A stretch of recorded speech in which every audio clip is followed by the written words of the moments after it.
Cool. And next slide, please. So in terms of a quick intro, my name is Ben Tolhurst. I'm a Director of Business Declares. 5 very quick things about Business Declares, a network of businesses. We've got people in finance, food, energy, packaging, legal, all over different industries, all over different sizes. And our purpose is very straightforward. It's about inspiring action and bold action, not just straightforward action at that. There's 3 things in our portfolio: the sharing of good practice so that people are better equipped to know what to do, the bringing together of people around difficult topics so that people are prepared for future, and the amplification of our own campaigns as well as others' campaigns. And if anyone has seen our videos of our time in London on Saturday, you will see our time spent on the streets of London in support of nature with Chris Packham and others on Saturday. We're all about non-judgmental and warmth, but we're also very much into the critical friend idea. We're not going to just be silent and tick boxes. We will raise issues where we see them. And it's a free to join network, but we do have some specific commitments that people need to adhere to. So that's all I'm going to say about Business Declares. Just moving on to the next slide. We've got a fantastic agenda today, and this is a really important topic. It's about the meaningful engagement in nature projects, because quite often, you know, these things can be seen as a bit of a tick box and people kind of do them to get them done. Not so. We do not support that. What we support is meaningful, genuine and authentic approach to nature, and this is what we're going to hear about today. We've got 4 fantastic speakers: Tim and Catherine from Kingsdale, Simon from Brabners, and Carol from Great Dixter. And there will be time for a few questions interspersed with this, and a much longer question session when we hit 1:30. So on to the next slide. I would like to just pass over to Catherine and Tim to do their piece. Over to you. Thank you, Ben. My name's Catherine Bryan. I'm going to talk with my husband Tim about what we're doing at Kingsdale Head. Next slide. But first of all, I want to just tell you a little bit about why we care about biodiversity. Both of us come from finance backgrounds where we met. We've done other things since then. We're both enthusiasts for the natural world. And I've spent the last 10 years working in the charitable sector on environmental funding, particularly with Synchronicity Earth, which is a biodiversity funder. So I've seen so many reports about the loss of nature, but I've also seen the incredible work done by so many organizations around the world to protect what's left and to regenerate landscapes. And we need to do so much more of this. Next slide, please. So many of you will have seen this. It's from the UN Sustainable Development Goals, but it just reminds us all again that everything in the economy and society sits very much within our biosphere. Without a healthy biosphere, everything else will suffer. Next slide, please. This is the Living Planet report from 2022, produced by WWF and ZSL. The next report should be coming out later this year. On the top right-hand corner, you can see the Living Planet Index, and this is a measure of wildlife populations around the world. And you'll see that between 1970 and 2018, when this was last measured, populations had fallen by 69%. That is a quite astonishing number, and we are driving that through habitat loss primarily, but through other impacts of our economies. We also know from the IUCN Red List that over 1 million plant and animal species are threatened by extinction. Now, within the UK, we have one of the most degraded landscapes in the world. It's happened over thousands of years, but actually it's intensive farming, particularly since around 1970, extensive use of pesticides and insecticides that has really driven further loss. Next slide. So how do we halt this? This diagram is known as bending the curve in the conservation sector. How do we actually stop the loss? And how do we then actually work to reverse it? So how do we actually start rebuilding degraded landscapes? And I would emphasize the most important thing is to protect what we have, but then we really have to be ambitious about restoration. Next slide. So how much funding is needed and how do we fund it? This is a diagram from the Paulson Institute, a report that was published in 2019 called Closing the Biodiversity Financing Gap. They analysed who was funding and how much. So in 2017, there was around 140 billion annually of funding, most of that from the government. But it's estimated that what's actually needed for biodiversity recovery is $700 billion a year. Sorry, is 840. So there's a gap of $700 billion a year. That's a huge gap. And then you can see on the right how we might close this. First of all, we have to address harmful subsidies. At the moment, governments fund agriculture, forestry, and fishery in a way that is harmful to our natural world. If we took those payments and actually redirected them into positive impacts, that could have a huge impact. But then you'll see the green blocks, which are new flows that have to come in to fund this. And much of that is from the private sector. Governments cannot pay for all of this. The private sector has to step up. Next slide. So now I'm actually going to hand over to Tim to tell you a little bit about the work we're doing at Kingsdale Head. Yeah, hi there, I'm Tim. My unbridled enthusiasm for this kind of project will probably take me off the slides a little bit, so just kind of bear with me. So I'm just going to tell you briefly what we're doing at Kingsdale Head. So here's a map, here's where we are. On the left-hand side, green patch is the Lake District, the right-hand side is the Yorkshire Dales. We're all on the west side of the Pennine, so it's all quite wet and windy. The M6 drives up through the middle. So just to give you a sense of location of our little patch at Kingsdale Head. Next, please.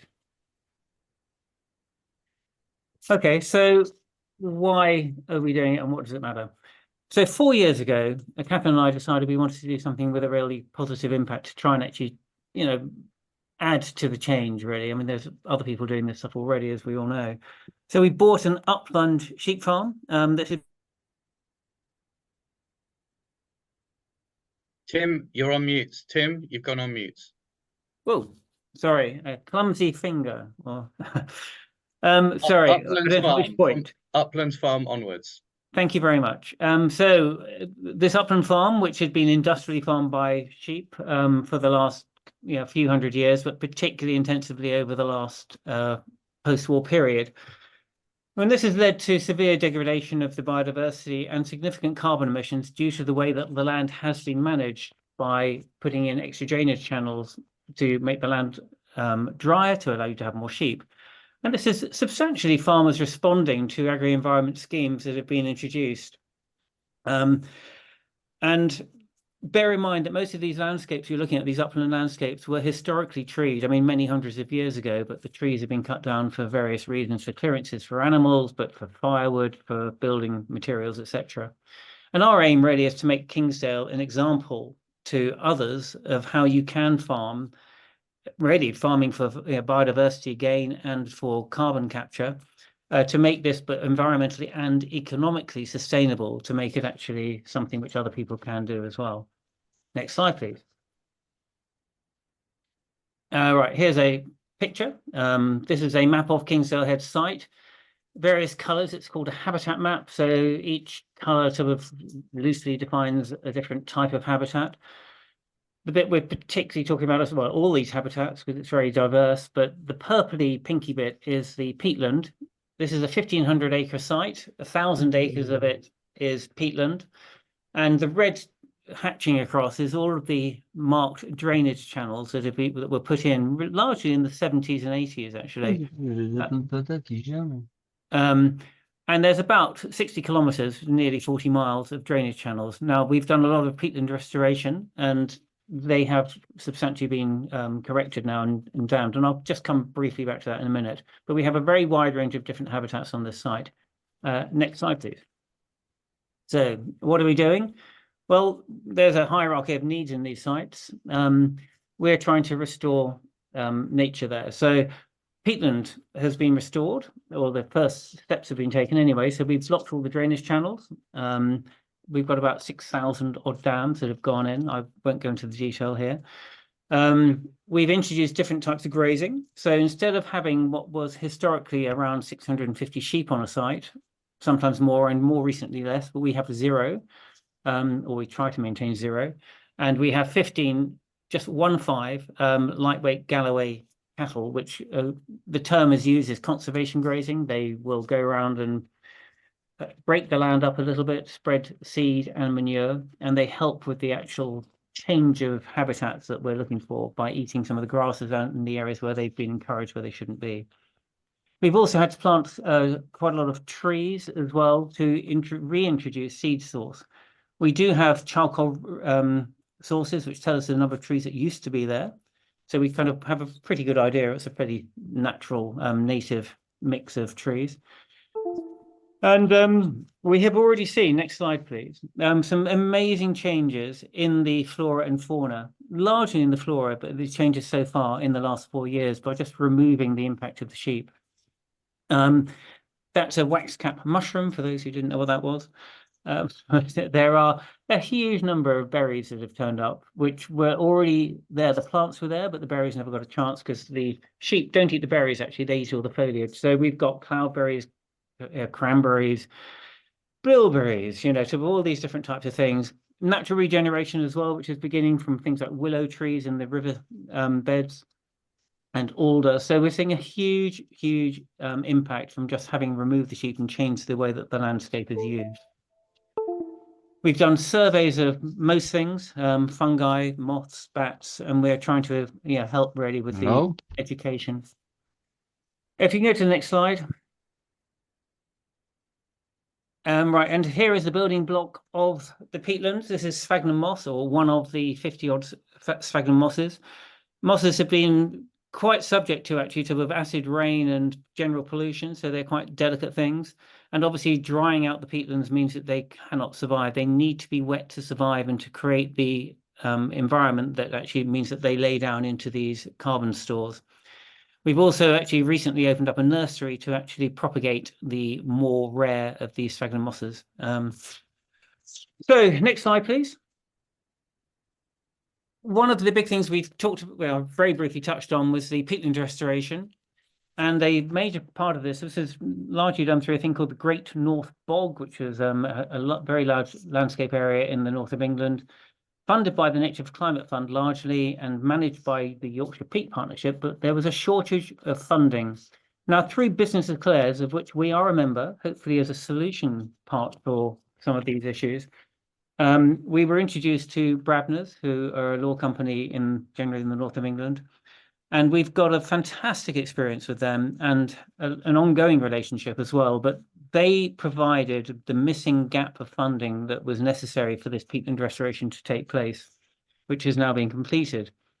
And as part of that, we have committed that Brabners bring up various groups of 20 to 30 of their partners. And I think we've done 4, maybe it's 5, Simon, but events now actually up in Yorkshire. And there's Jamie, our conservation manager, on the right-hand side, telling people probably, I imagine, about peatland restoration. So it's been a fantastic experience. And what we're looking for is partnerships with other people for the right outcomes. Anyhow, with that, I'm going to pass back to Catherine. Next slide. Thanks. So what are the economics of doing this, of restoring? I'm not going to go through in detail, but governments can't pay for all of this. And there are significant costs attached to it. Key things are capital costs of things like planting, peat restoration. We were lucky enough to get grant funding for the peat. Expert staff, that's really important, people who know what they're doing. And monitoring. Monitoring is expensive. We did extensive baseline data. We got incredible support from the Woodland Trust to do that. We know it's important because we also want to understand the outcomes of what we're doing. But we also need to demonstrate it to other people who are willing to fund this. It's also a fundamental part of any activities in voluntary credit markets, which are probably going to be some element of how we fund over the long term in a sustainable way. And there's a cost to registering and verifying in those markets, which is fairly significant.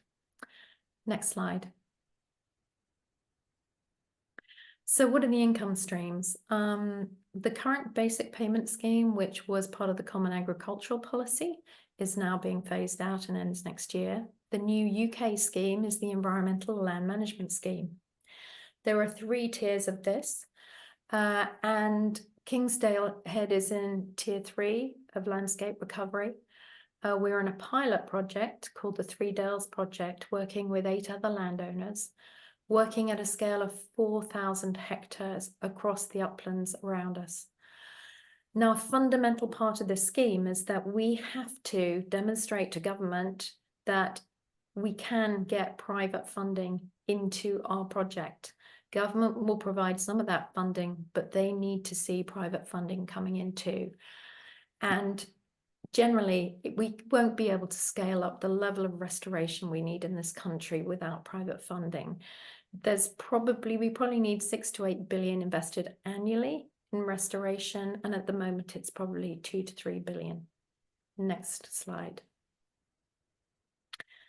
This very briefly is current carbon prices. This doesn't even price in biodiversity benefits. So the compliance market for high energy intensive companies is around £70 a tonne.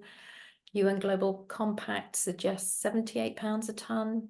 An example of a UK property company, Great Portland Estates, use £150 a tonne when they are budgeting and planning.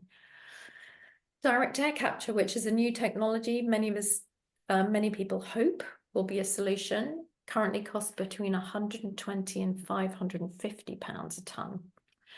So then let's look at nature-based solutions. Currently, most voluntary carbon, even verified, is trading between 50 and, let's say optimistically, £15 and £30 a tonne. The exception here is wilder carbon, and that's the only framework that implicitly includes biodiversity. And because of that, we know they have traded at £75 a tonne. And then beyond that, in the unverified markets, the prices are lower. Now, this means in this country that does not cover cost of production. Next slide. And we haven't even touched on the wider environmental benefits of flood reduction, improved water quality, improved air quality, and actually really important, the health benefits of just access to great landscapes in the countryside, local communities. And also there's so much evidence now that shows that many of these restoration projects over the long term produce significantly more employment than traditional farming. Next slide. So I wanted to acknowledge here the other people beyond Brabners who we've worked with over the last few years and will continue to work with. We collaborate very closely with Manchester University on our monitoring as well, and with Leeds University, who have PhD students who work on our site as part of their research. So I'll reinforce what Tim said. What we are looking for is people from the private sector who really want to invest long term. Restoration takes 20 to 30 years at a landscape scale, but the outcomes can be phenomenal, and I think have huge benefits for both ourselves and for the companies we partner with. And I'm going to end there, Ben. Catherine, thank you so much for that, and Tim, thank you so much also. We're going to move straight into Simon and look at this from a different perspective. Look at this from the perspective of the private sector, employees, well-being, etc. So, Simon, over to you. Thank you. Great. So, next slide, please. Just a very brief introduction. So my day job is a corporate partner at Brabners, but I'm also head of our sustainability efforts. We, at the sort of end of 2021, as part of my role, I just thought that maybe Brabners could look to have more of a positive impact on the environment, and started putting towards a proposal to get some budget to do something on the environmental side. And sort of at the time, that was discretionary spend, and we'd not done anything like it previously. It was a bit of a crazy idea, to be honest with you. Next slide, please. And we it started off originally thinking about planting trees. When we discussed it internally, we then moved on to actually investing in peatland, and it was through that thought process that we were introduced to Tim and Catherine through Business Declares, and that was the start of our relationship. And I think from the first part of this talk really is on the more what we anticipate, what we could see with a business case for being involved in a project like Kingsdale Head. And first and foremost, there was the environmental benefit. We viewed it, to be honest with you, as an altruistic investment. We got budget for it. It was a good thing to do. And we were going to do it anyway for the environmental benefits. But we could also see there was a business case for it. We viewed it would be good to, help with colleague engagement, show that we're a firm that does believe in doing the right thing. And also it's a good thing to talk to customers about. We sell professional services, but we sell our people. And if you can show there's an alignment of values with your clients, that helps to attract clients and retain clients, quite apart from the value of your legal work.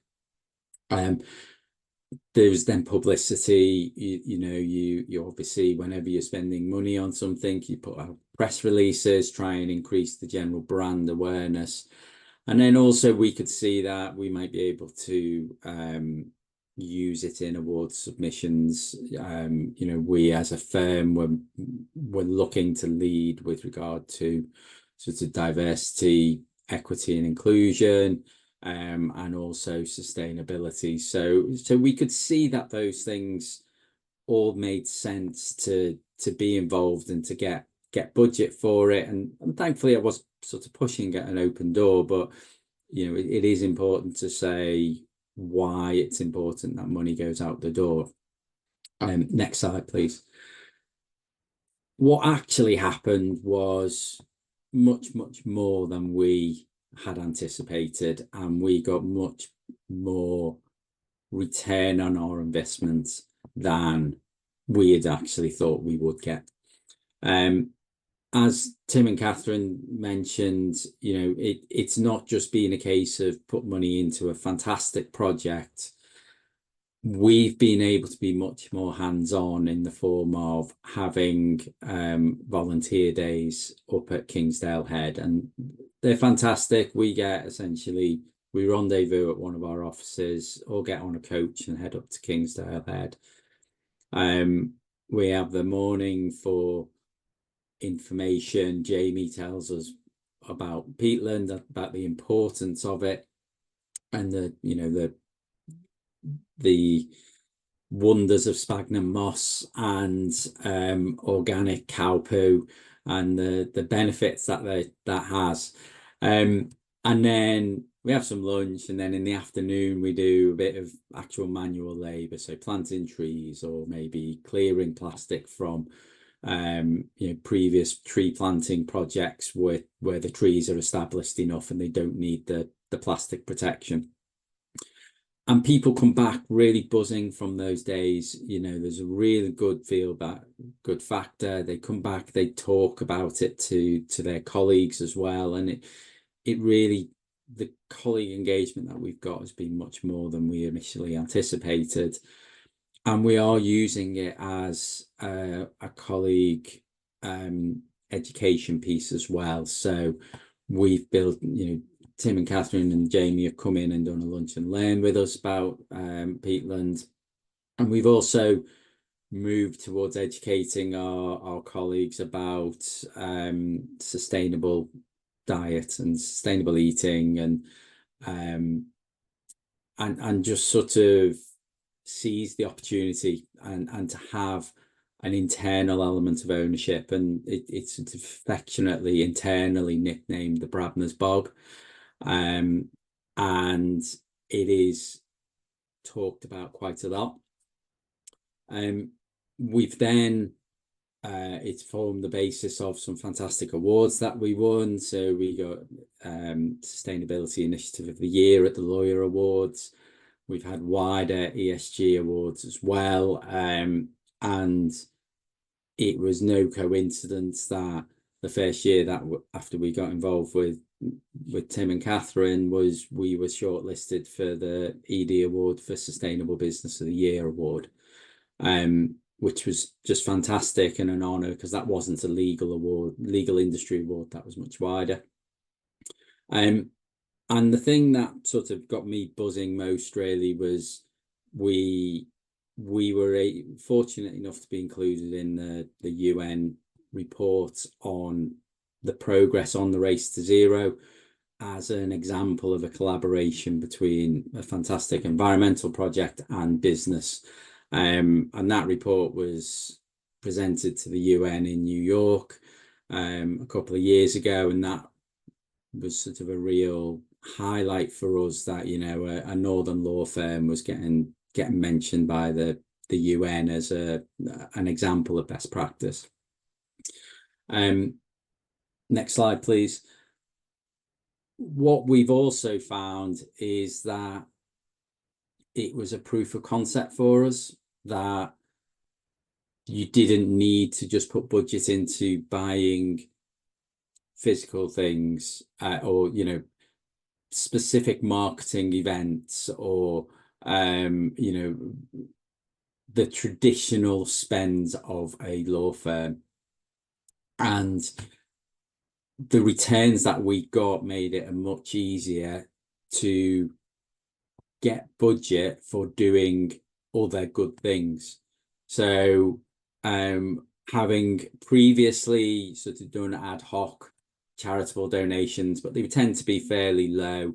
You know, we had a firm annual charity, and our people did a lot and raised a lot of money, and they were supported by the firm, but the actual firm budget and money that went out to good causes from the bottom line of Brabners LLP was relatively small, and it's really ramped up. So just in the last minute or so I've got, just to give you some examples, we set up a bursary scheme with We Love Manchester, which is aimed at social mobility, and it gives micro grants to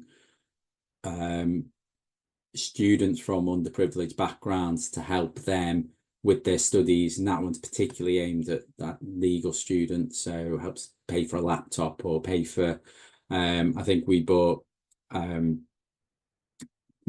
paid for a new suit for an interview, for example. So we did a fantastic thing where we took a coach load of refugee families to Chester Zoo for the day, and it was just to help them out. But the business case for that is we had 4 or 5 Brabners people went on that day, and they are so much more committed to Brabners.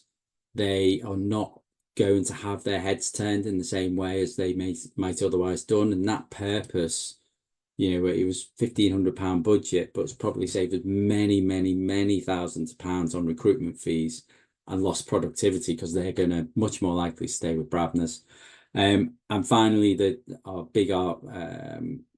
we're continuing with Kingsdale Head, and that's going to be a long-term project, but we're also going to have allotments for all of our officers. And that was an idea which came from a PA in our Liverpool team, Liverpool office, emailing me. I didn't know her, but she felt comfortable making a suggestion to me and felt comfortable that there was a chance that Brabners would back it. And that comes off the back of us being open to those ideas, and we can see the business case for it, and it's really been fantastic. And totally positive for us, and that we're spending more, but we're getting better returns on it as well. You know, so there is a business case for doing good, and that's me. Thanks. So next slide. I think we've got any questions if Thanks, anyone has Simon. any. Yeah, there's a few questions in the chat. Can I suggest that with regard to Francis's question, would Catherine, Tim, Carol, Simon just have a quick look at that and suggest any sources of funding? Catherine's already done that, but if you could just have another look at that for Francis. The next two questions are very similar, and if I could just have a real brief answer from Simon and or Tim, Catherine, and Carol, and this is about do you find that firstly, Simon, are you using Kingsdale as a way of offsetting your emissions and counting them in your targets? And similar question, Tim and Catherine, are you finding businesses want to do that who come to you? And same question to Carol. If we could have a really brief answer to that, that would be amazing. So we do measure our emissions. We are just starting a net zero plan to include our scope 3, but we deliberately don't include the carbon savings from Kingsdale in our emissions calculations. We view that as separate. So we do offset our emissions, but we've not used Kingsdale as a way of, you know, a cost-effective way of offsetting. We view it as separate. Well, thank you. And Neil, who asked the question, if you want any follow-up on that, please do put something in the chat, or maybe there'll be time towards the end to follow up on that. Tim and or Catherine, do you find businesses are saying, can I join with you so I can offset my emissions? Sorry, shall I answer that, Catherine? Not yet. Basically, we haven't sold any of our carbon or biodiversity credits. They're quite tricky markets, and also, there's, as I know, Ben, we've discussed, there is this sort of question about what is right and what isn't. We're very careful. I mean, Brabners, we were very happy to engage with because they were a Business Declares member. And so they're obviously aware of these issues. And we also, they're a B Corporation as well. So I think from our perspective, our due diligence, it kind of works both ways. We have to be credible, but we also want to engage with companies that are doing everything they can to mitigate their own exposures. And then obviously, as we do recognise that there is a carbon and biodiversity deficit that needs to be paid for. I mean, the issue for us is that as a farming business, I just put it into context, sheep farming loses money generally in these upland areas. It's only survives through subsidy. And you could say that at the moment, nature conservation also survives through subsidy at the moment, not through any other funding. So direct funding from the appropriate partners is really important. For us, it has to be the appropriate partner. That's a really important issue. Cool, thank you. And Carol, if you have any thoughts, observations on that same question, please do let us know them now, and then move straight into your session. So, really good segue from here. Over to you, Carol. Thank you. No, we haven't been asked if we can buy any companies if they can use us as for offsetting. So, and we wouldn't want that anyway. I much prefer the model of it being something extra. And we're hoping people will do it more as a sort of philanthropic gesture rather than anything else. So I'm going to talk to you a little bit about Great Dixter. We're going to start with a sort of outline of the place and then end with a short 4-minute film just to give you some more visuals to see how beautiful it is and some of the work that we're doing. So Great Dixter is an internationally important Grade 1 listed house and garden. The garden is in 6 acres and we have an estate of approximately 77 acres that we sit in, which sits around the garden. And beyond that, if you look out where all the mist is the area of outstanding natural beauty. We have about 70 plus staff in the high season and about 70 volunteers. So it's a busy place. It was renovated by Sir Edwin Lutyens in 1910, and the garden is made up of a series of rooms, which allows us to have a sort of mosaic of habitats and planting, which is significant when it comes to looking at the biodiversity that we have. It's a yes, thank you. It's a highly experimental garden, recognised as a leading place for horticultural training.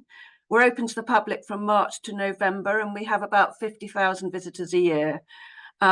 Despite its beauty, which I think you can see a little bit of there, everyone, especially ecologists, have always been very pessimistic, shall I say, about the value it can give in terms of wildlife. Next slide, please. Part of the estate is meadows. You can see this one here. This is a meadow that's outside our garden. It links the garden to the area of outstanding natural beauty. So we have wildflower-rich meadows leading down to ancient woodland. Part of the land around the estate was an ancient deer park, we think. And we've got wonderful ancient woodland that we're still keeping quite separate from the public at the moment. The great majority of our flower meadows in this country have been lost. But Dixter is an example of how this decline can be reversed. Next slide, please.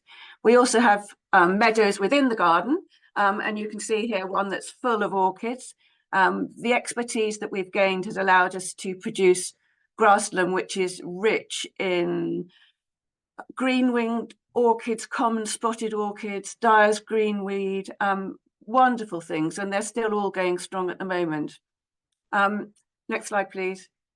We also have conventional, to some people, areas of the garden where we have, that's part of our long border, which is a mix of perennial planting with annuals and shrubs. So that's what people tend to expect more when they come to visit a garden. Next slide, please. It's highly managed. You can see here a whole load of people working on one bed. So although it looks loose and natural, it's actually a very highly managed ornamental garden. Some of the areas have as many as 7 layers of planting all in one place, which come up like fireworks through the year. We have pockets left for annuals being put in. So there's a lot of human interference in the garden, is the point I'm trying to make. It provides a constant display and is a mixture of natives and non-natives. Next slide, please. Christopher Lloyd, who was the gardener who lived here until he died in 2006, one of our very famous gardeners, he'd always loved nature, but like many in his generation, he sprayed with pesticides and herbicides. But even with that, we had nature here, even including the crested newts and the like. So, you know, it was always a place where nature was appreciated. I would say we were probably sensitive to nature, but not proactive. Next slide, please. After he died in 2006, we stopped spraying and we didn't use peat, no slug pellets, and the garden became fuller and looser under the leadership of Fergus Garrett, who's our head gardener. But the style was still very intensive. So Fergus is married to a zoologist, and she kept saying to him, you must get a proper audit done. And he carried on making changes in the garden. Next slide, please. And Fergus wrote to the British, I always struggle with this one, Archaeological Society, because we had so many spiders and we're observing them. But they were very reluctant to come because we were a garden and they thought we wouldn't have anything they'd be interested in. And that sort of is rather typical of people's opinions, even now, of gardens, I think. So in 2013, next slide, please, we did encourage them to come. And they were so excited that they found 124 species, including examples of a variety, for example, that hadn't been seen in the south of England since 1907. They were thrilled and now return on a regular basis, and we made the front of their magazine. Next slide, please. We went on to create habitat piles. This pile is probably about 10, 12 foot high and about 14 foot wide. Lots and lots of logs, old bits of wood piled on top of each other, degrades beautifully and creates a lot of heat and creates the most marvelous habitat pile. Some visitors say to us, why do you just have those lying around? And we're trying to educate the public through things like that, as well as improving our biodiversity. And this is just a little snippet of what you can hear in a biodiversity pile like that. Thank you.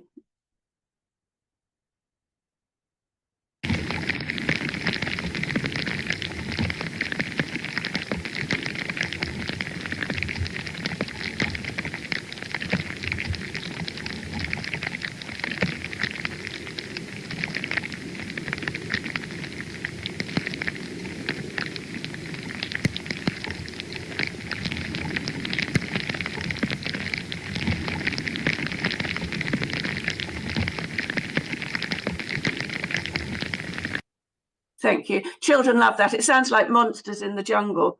But it goes on for quite a long time, and I've spared you that. But it just demonstrates what you can bring in by doing something fairly simple. Next slide, please. So eventually, we kept on being encouraged to get a proper audit done, because we need to know what we've got and manage it accordingly. Next slide, please.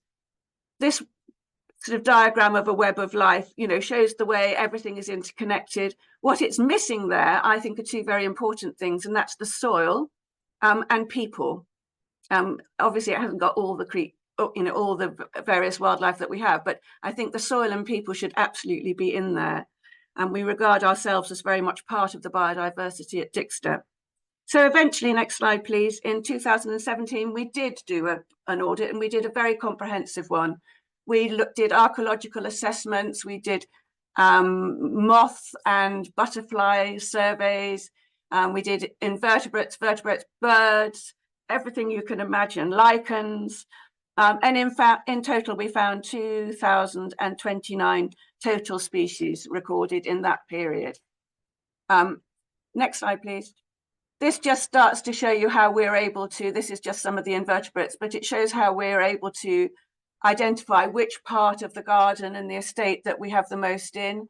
And everybody expected that we would find the most dense number of wildlife out in either outside the garden in the estate or in the meadows, but no, the biggest number of creatures was found actually in one of our most intensive areas of garden. So that has started to disprove the theory that people had before. They were remarkable findings, and they really challenged what people were thinking. One of the most important findings was that we have an important pollinator community, nationally rare and scarce bees, wasps, hoverflies, and moths. Next slide, please. So the numbers are going up as we survey more. The rare species that we found were found easily, which means they're very common. Our lead ecologist, Andy Phillips, said that Dixter is one of the richest sites, or is the richest site he surveyed in 30 years, and it's changed the way he sees gardens. He now calls us a garden nature reserve and thinks we should be designated a local nature reserve or a local wildlife site, which I rather like. And this, as I said before, was so unexpected. People just didn't think that very ornamental gardens could produce this sort of wildlife. Next slide, please. Between 2016 and 2023, over 3,000 records of nearly 1,200 insect species alone have been documented. Gardens are no longer being thought of as the problem, and now we are very much the solution when we're looking at tackling the loss of nature. Next slide, please. So why is this garden rich? I won't go through all of those because there's quite a lot, but it provides complex and diverse mosaics, as I said at the beginning. We have a very long season of pollen and nectar, right the way from January to December. We haven't sprayed for the last 14 years, as I said. People are involved in the garden. It's not just left, it's not a rewilding garden. People get in there, they dig, they make their patches. The public visit the grass that they wear back by walking along the edge of the grassed areas is actually an important habitat. So we don't put ropes up to stop them walking on the grass. Every area has a value for something. And I think it's, that is what we're really keen to make clear. Also, we have had years of incredibly good soil, incredibly good management of this place. So we're very, very fortunate. Next slide, please. So why was the audit important? It's provided us with the baseline. We've now started experimenting with the way we do our cutting of the grasses and the meadows. We're restoring more ancient hedgerows. We're looking at how we treat our woodland edges. There's a lot of work that's going on to experiment to see if we can find the right thing, and then we can look again. But the most exciting thing, I think, next slide, please, is that we've shown that gardens, whether they're large or small, whether they're in the countryside or urban, whether they're public or private spaces, if they're added together, will add and make a really huge change in the nature in this country. This, along with protecting the countryside and farming in a sensitive way, could make a huge difference, not just for biodiversity, but also for mitigating climate change. Next slide, please. In this country, there are 433,000 hectares of garden in the UK.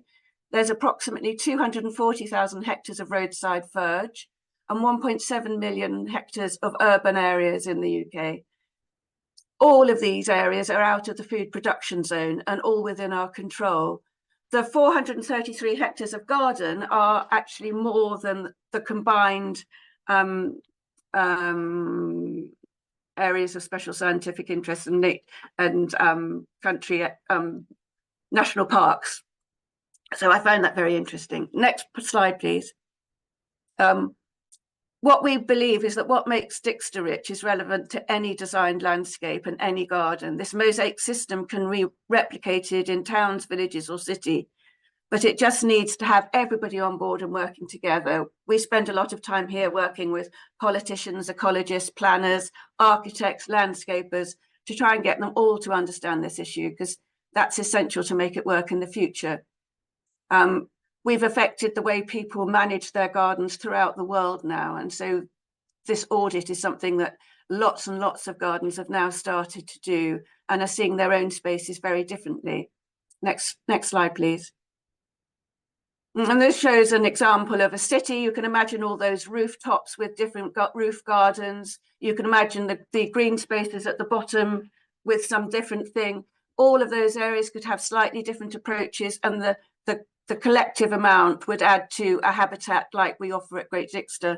The same with the villages, and the same with, that's a picture of Hastings at the bottom left. All of those areas could do what we do here with a bit of imagination. Next slide, please. So the key thing for us is that we need to spread the word, and we work very hard to sort of influence people. That's actually a bunch of volunteers who come to us once a year, and they sleep on the floor in the Great Hall, and they work in the garden, and we teach them all about this sort of thing. Next slide, please. So why bother about biodiversity? I'm going to slip this slide because I think that was covered by Catherine right at the beginning. So can we move on from that? Next slide.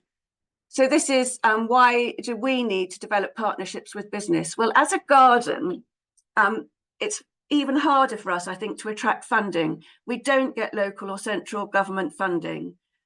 Climate change is already having an effect on our visitor numbers and where they come from. We have an increasing need to rely on fundraising, and so we're really trying to put more effort into that. The pandemic and poor economy has shifted the focus of giving of grant givers, and they're looking more to address projects that help people in poverty than doing work to support Grade 1 listed gardens. We need to use our energies as a relatively small team of people on the areas that make a difference. And so so fundraising can be an absolute nightmare in terms of bringing the money in and the time it takes to do that.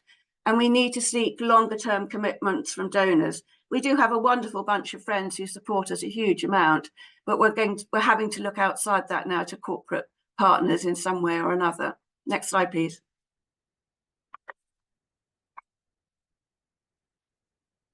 So we want to emphasize really when we're going to businesses, the importance that we think the impact that working with us on a project like this can have on staff. We want staff of businesses to help us spread the word. We want to engage with people in that way. We want to encourage the others to adopt our approach. We know we have a lot of staff here who are biodiverse, who are neurodiverse in one way or another. And we know how much it's helped them working here, and we want to sort of share that knowledge with others. We've had people coming to us non-verbal who now you would have no idea. And we really believe that everyone can make a difference. People are often encouraged to plant a tree or to support the mangroves, but actually everyone has access to urban green space or a garden or a balcony. We really believe this is something that engages everybody and makes them feel that they have some control over what's happening to the biodiversity in this country. Next slide, please. So The next step for Dixter is we're continuing to improve our meadowland. We're about to start conservation grazing in a recently acquired piece of land. We continue to audit and monitor all the time, but we're moving away from counting numbers. We're moving to more looking to answer questions. For example, why the pollinator and insect diversity, why is that increasing in our gardens all the time, but decreasing in the surrounding countryside? So we want to start sort of interrogating the data a little bit more. We're developing a conservation management plan, which will address our management of the property for the next 20 years. Next slide, please. And we have moved on to geographical information systems, and we now have a database of 2,600 plus detailed insect records for over 700 species. So there's a lot going on. And we're now going to look at a quick clip. It's only 4 minutes of Fergus Garrett, who is the Chief Executive and Head Gardener here. I'm really standing in for him. And he will just quickly fill in some of the gaps that I might have missed. Thank you.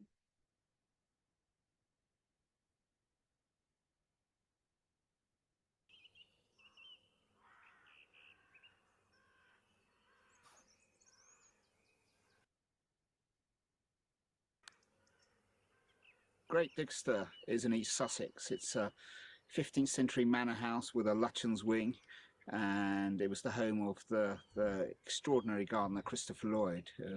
His parents owned the property, and Christopher was born here and spent most of his life here, and he was one of the most talented gardeners and garden writers in the world.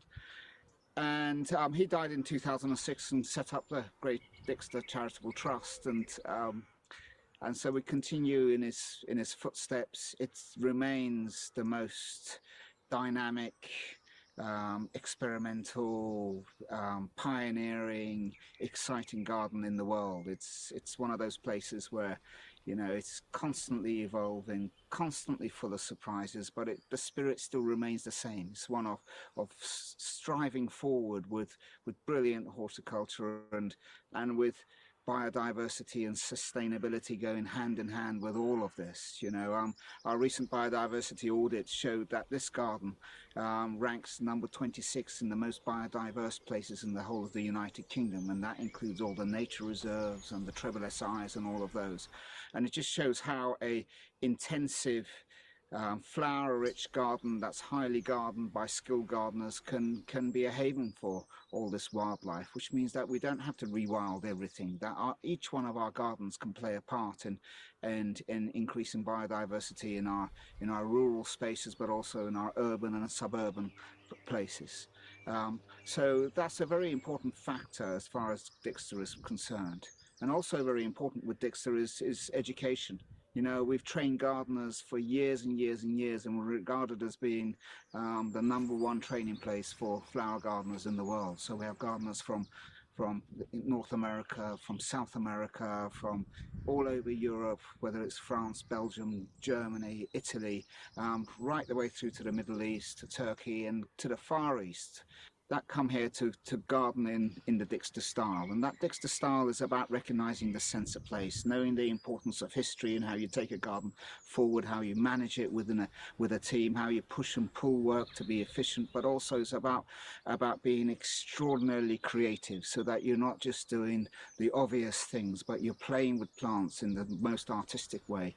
And then above all of that sits this sort of sensitivity to all the creatures that share that space with you. You know, all those solitary bees, the mining bees, the caterpillars, the true flies, the damson flies, the mycorrhiza that's in the soil as well. All of that is part of our world. And it makes you feel really good that you are actually passing the baton on to the next generation with all that sensitivity in mind. Britain has lost nearly half its biodiversity since the Industrial Revolution, and experts warn that continued biodiversity loss will lead to an irreversible ecology crisis. This country is ranked in the bottom 10% in the world, and the worst among G7 nations. In June 2021, G7 leaders agreed commitments to halt and reverse biodiversity loss by 2030. Without doubt, Soon it will be mandatory for businesses to assess and disclose their impacts on nature. Business leaders will need to align with organisations and experts to help them achieve their biodiversity targets.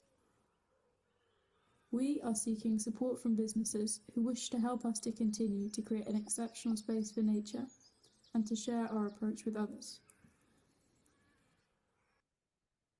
Thank you. That goes on with quite a lot of bird song, so we can stop it.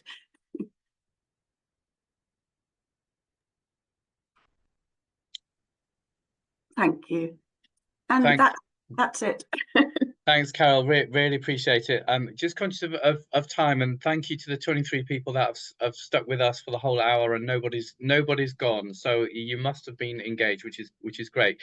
Can I just quickly ask for all of our speakers just to put their contact details in the chat straight away, because one of the things I think will be really important is for those people who've listened and enjoyed the conversation today to directly contact any or all of those who have spoken. So those contact details are coming up in the chat now, and if you could just make a note of them. Obviously, if you don't get to them or whatever, you can come back to us and we will connect you, but it might be easier to go direct. I'm just gonna close off, and then we're gonna have another half an hour where people can stay and perhaps put some questions to Carol and have a bigger discussion. But just by way of summary, firstly, can I just say massive thank you to all the speakers. I have to say I love the pictures that you've all put up today, and I actually feel like amazingly better already, just by looking at the pictures of nature. I also hear the challenge. Catherine highlighted the challenge very, very, very clearly, and it was reflected in everybody else's slides too. I love the resilience and the fight back from nature. You heard from Tim about, you know, when you stop putting the sheep on the land, look what comes back. That kind of spirit of fight back and resilience. I love the idea of this, the garden being this huge point of biodiversity, and the amount of space. I've often thought that, you know, the amount of space of gardens there are. I once suggested we rewild some golf courses and put those into food production, but that didn't go down very well at all. But I'm guessing amongst this group, maybe it won't be so bad. And yeah, finally, please do directly contact our speakers for any of the questions that you've got, and maybe you can take some partnerships up with them or further discussions, or however you want to do it.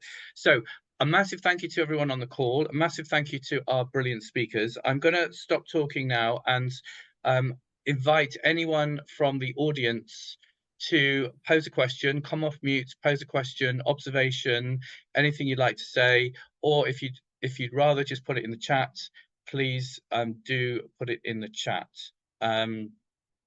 Yes, thank you, Linda. Business declares trip to Great Dixter and Kingsdale would be a great thing to do. So we should definitely look into that. Anyone want to pick up on any of the specifics, go deeper, or quiz any of our speakers?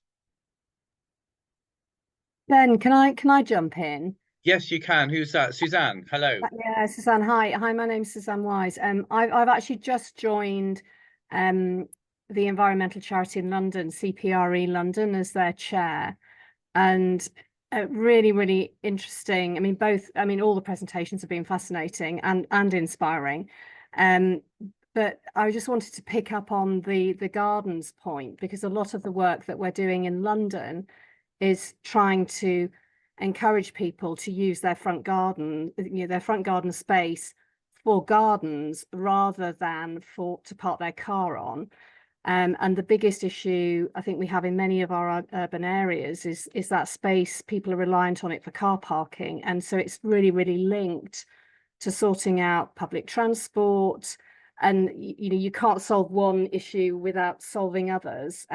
But I went to an amazing presentation on Monday night about basically turning London into a sponge city, and the things that you can do with front gardens to still allow you to park your car, but to have biodiversity and for it to absorb water and help with flooding, etc., was just really inspiring. So yeah, I just really wanted no question. I just really wanted to say thank you, and yeah, completely get what you're trying to do. It's great. Lovely idea of the Sponge City. And Vice, would it be possible to stop screen sharing just so we can see everyone in a bit of a bigger? Thank you very much. Anyone want to come back on sponge cities or any other vaguely related topic?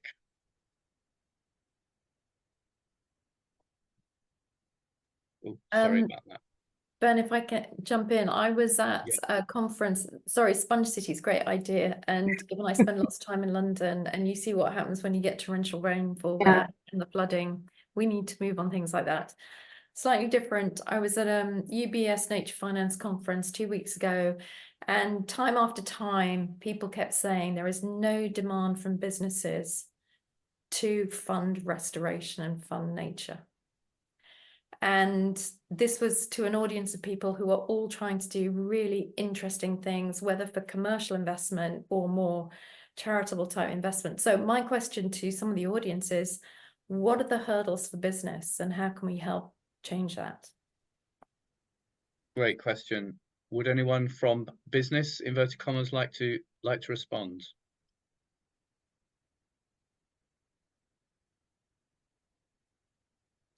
Can I, sorry, it's Suzanne again. Can I just jump in? I mean, I was in business until a couple of years ago and headed up corporate sustainability function in a large multinational. And I think businesses are generally way behind the biodiversity nature curve because they've been so focused on emissions and net zero, and they haven't, I think a lot of businesses haven't had the bandwidth to even think about nature. So they've had all these other priorities and nature's been quite low down. But my observation is over the last 2 years, I think that is starting to change. And I think, Simon, with your Brabners example, that I think sort of proves, you know, you're an example of that happening. Yeah, so I think I don't know, that's just my personal perception and talking to people still in business. I think business are starting to open their eyes to the nature challenge, but I still think it's quite new for them, for many businesses. So I'm hoping it's going to change. Yeah. I think it's part of the problem is measurability in that carbon emissions. You can measure it, you can set yourself targets, you could, you know, the people who are setting budgets, you know, FDs are comfortable with the figures, and things like nature and biodiversity, there's not really a uniform measurement of that at the moment. Now there are moves towards that, so sort of with housing development, so you've got biodiversity net gain, and so it's starting to move towards that. But until you can put a business plan to say we will get X amount of biodiversity credits, I think that's where partly where it's sluggish for less progressive firms to sort of tick that box. Yeah, I'd love to come back on something. Sorry, Sam, just before you go, can we go Neil and then Jim? Thank you. Thanks, Ben. Yeah, I mean, I was literally going to say exactly what Simon said pretty much. So he's taken the word pretty much out of my mouth. But I was just going to add to the point about measurement. It's also the reason why that measurement has got such traction is because of the amount of legislation that there is around that. So lots of firms, depending on their size, we then need to, you know, all of that. There's loads of acronyms, I could bark them out, but they're pointless. Like there's loads of different frameworks which you need to abide by. Climate risk, and that's very much on emissions. There is one, the Task Force for Nature, or Financial Disclosure for Nature, which hopefully might sort of change the game there, and I'm really hopeful about that. But yeah, a lot of the reason for the fixation on carbon emissions is because it's easily measurable and because lots of frameworks are demanding that, and then that directly transfers into, as Simon was saying, a budget that you need to put in place to get signed off by someone. And the small budgets which sustainability teams have, you know, doing the amazing stuff that things like Brabners have done, where it's more like it's like an extra budget that's difficult to get hold of, particularly with it like existing market conditions. So yeah, that's my 2 pence. Thank you, Neil. We'll go to Jim and then Samantha to come back on anything that Neil said or anything that's gone in the previous conversation. Thank you, Ben. I wanted to ask, and sorry, Simon, not to put you on the spot again, but I know Susan was asking you in the chat, was there any resistance? Looks like you were in a pretty good situation beforehand. I'd like to probably focus more on the outcome, because, a way to promote such initiative would be to say, such business done this, and this is what happens from a customer's perspective, all that sort of things. So what would you say were the, I guess, key 3 outcomes that you can promote as a result of doing this initiative as a business? As you said, it was positively received from customers and different stakeholders. How it's actually quite a good business case, if you like, to promote those initiatives. So if you have 3 or 4 key outcomes that really were positively received by the market or stakeholders, it'd be helpful. Yeah, I suppose it can partly depend on what your business plan is and what you're going for. Brabners, we very much are a purpose-led firm, and we like to demonstrate that, and it goes within our ethos. So things like the publicity that we got out of it was really positive, and more widespread than most things that we do, especially outside the sort of legal press. So I think that's one of the things, it gets noticed maybe outside of your own industry, is one thing to do. I think my piece of advice to anyone looking to do, and what we learned with Kingsdale Head, is to try and make it personal to your business and to be involved. So rather than just put some money into something, if you could have some involvement and then push that forward. So to be honest with you, Peatland wasn't really personal to Brabners until we got involved, but it is now, and is talked about a lot within the business, and that helps from an employee engagement and makes us stand out. We recently won award for best law firm to work for in the UK. That for us, talent recruitment and retention is massive for us, and making those employees sticky. They want to stick around with us. They want to do stuff. They realise that they can do stuff at Brabners which they wouldn't be able to do for somewhere else who may be offering them more money. For the future generations, that's increasingly important, and that's where business leaders need to be aware that what wasn't important to them as a 25-year-old is important to 25-year-olds now. And there was a fascinating study by Deloitte where 1 in 5 Gen Z were anticipating to change jobs or industries because of environmental concerns. If you're reliant on 50-year-olds, yeah, you probably don't need to do this. But I don't know any business who is. If you're reliant on getting talent through the door, then being inventive and being progressive on a whole range of things, it's not just environmental, but showing that you care about the future of young people today is what gets them through the door. Thanks, Simon. I would totally echo that. The war for talent seems to me the biggest lever you can pull on a business when you're talking about nature, longevity of employment, talent, the climate, etc. All of that's coming together, because that's what people want. That's what the Gen Zs want. Samantha. Simon's pretty much said it all. So for me, and I think the theme that we're moving on for Business Declares, is that actually, I don't know if people think about the horizons thinking, but quite a lot of the emissions and what will be biodiversity measurement has almost been captured by the existing system, and an awful lot of businesses spending so much time on that measurement and sort of and what they're going to do in 10 to 20 years time. Whereas what we're seeing is more critical is businesses doing the right thing now. We're not saying stop measuring your emissions, but once you've done that, let's start doing the right thing now, because time is of the essence. And I think listening to Simon's example and all the benefits it's given, as business declares, we just need to get this story out more and more, because as the current situation is becoming so much clearer about where businesses are on the wrong side of what we need around climate and environmental change, the onus is going to be on businesses to keep not only recruitment and retention, as you've so clearly established, but also customers, and really the story that business is saying is why it's got a purpose and why that business should exist. So I will stop with that, but we just need to share this video as well as widely as possible. I think to get the message out. Just before you say that, I would really make the point that Brabner's part in this is really minor.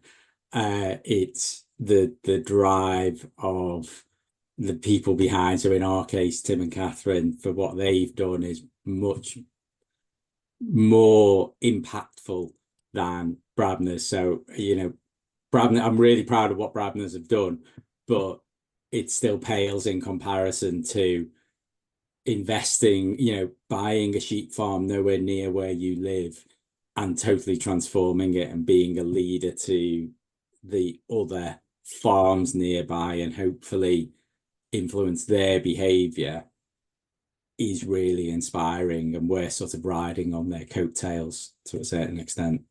Yeah, that's a beautiful message. But imagine as well, Simon, if we could get a real ripple effect of people looking at what impact it's had on Brabners and inspiring a bunch of other businesses and businesses with you know, much bigger budgets as well, the change it could be. And I think my husband might also have a question. So we're tagged in the Zoom. I think he's got a question as well, if that's okay.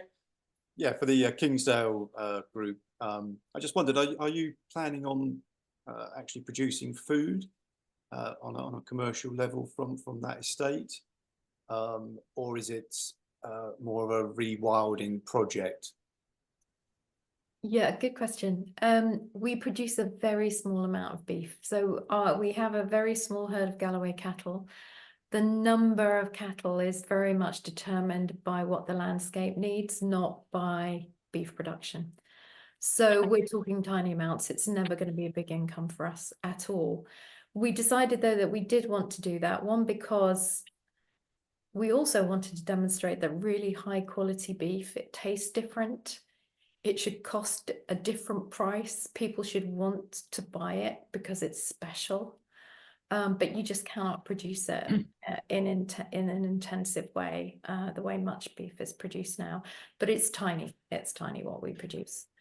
So we're never going to be a high food producer. But again, we're in a landscape which is really not set up for food production. There is so much land in this country which is really fertile, which can produce huge amounts of food, and the uplands are not.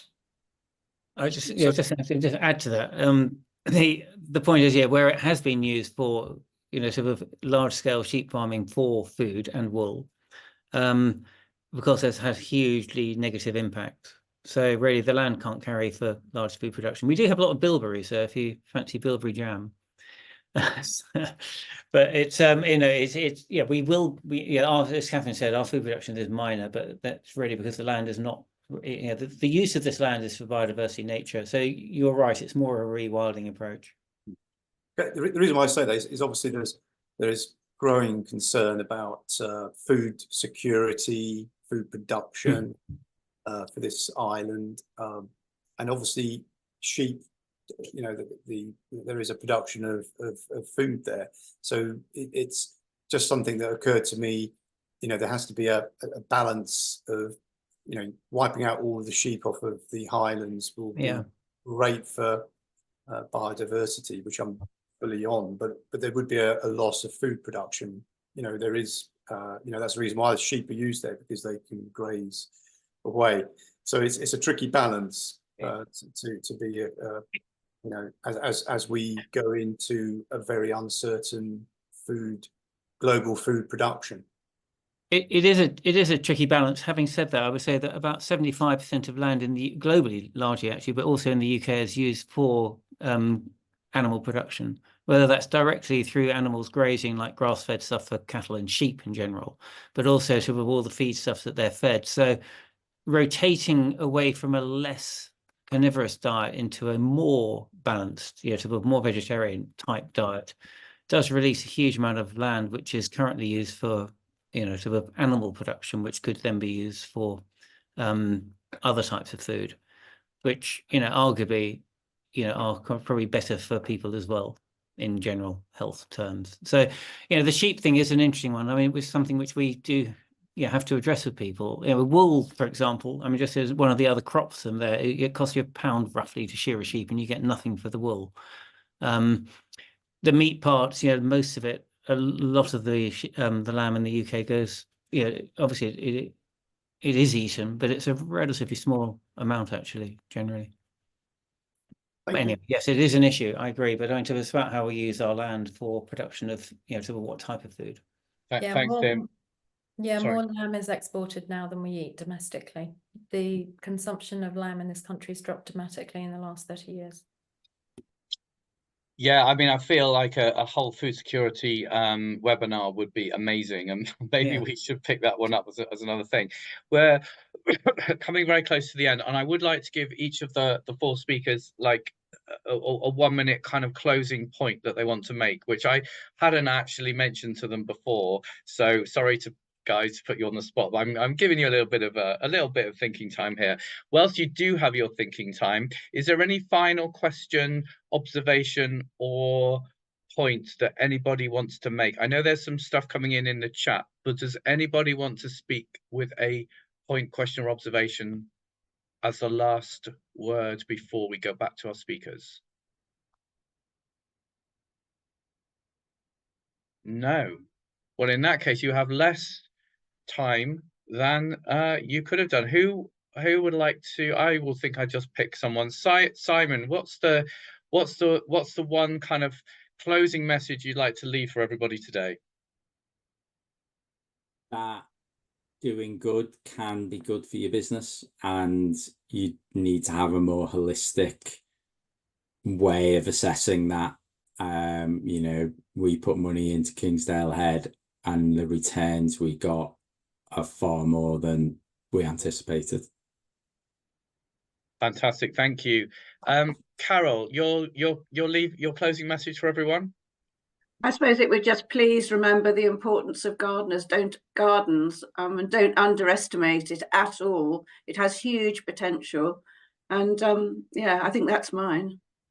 Well, thank you. Who should we go? Tim and then Catherine.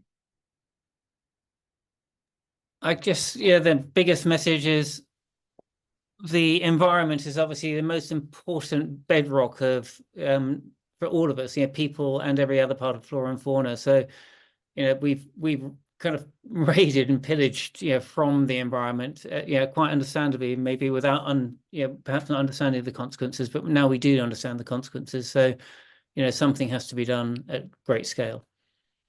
Cool, thank you. And Catherine, final word from you. Yeah, businesses have benefited the most from the fact that nature's been priced at zero for so long. But I'd echo Simon's point about, when Tim and I did this, our sights were very much on, we wanted to leave a physical legacy where we'd put something back. I cannot communicate the amount of joy it's brought and the benefits from the people we have met who have been so generous with their time and their expertise. And I mean, it's great to hear what Brabners have got out of it, but as people involved in it, and I'm sure it's the same at Great Dixter, the joy that you can get from being in a landscape and seeing life, so vibrant in it is just phenomenal. What a fantastic message to end on, the amount of joy that we get from nature, which I 100% echo that in my experience too. So thank you massively to our 4 speakers today. Thank you massively to everyone who's joined the call and stuck with us on a sunny June. Please do get in touch directly with any or all of the 4 speakers today, or if you would prefer to come to me or anyone else at Business Declares, we can intro you ourselves. absolutely amazing. It's totally uplifted my mood for the day. I feel like I'm going to actually go out into nature right now. So thank you, everybody. Have a great rest of the day. Have a great rest of the week. And we'll look forward to keeping in touch and catching up again soon. Take care. Take care, everybody. Bye-bye. Thank you. Bye-bye. Bye. Thanks so much, Ben. Bye. Bye.